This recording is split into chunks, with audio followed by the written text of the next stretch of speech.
আওয়ামী লীগের শেষ 10 বছরে অফিসিয়ালি আনঅফিসিয়ালি কমপক্ষে 50 লাখ কোটি টাকা পাচার হয়ে গেছে।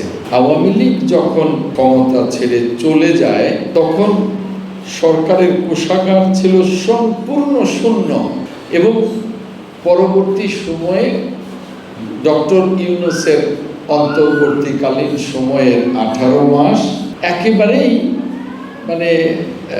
ওই একটা দারিদ্র্যের সংসার যেরকম আধপেটা খেয়ে চলে, সকালে হয়তো নাস্তা নেই, দুপুরে খেলাম, রাত্রে হয়তো খাবার নেই, এরকম দারিদ্রতার মতো 18 মাস এই সরকার চালিয়ে গেছেন। আমরা যখন সরকারের দায়িত্ব গ্রহণ করেছি তখন সরকারের কোনো পর্যায়ে কিছুই নেই, অবস্থা একেবারে কিছু নেই।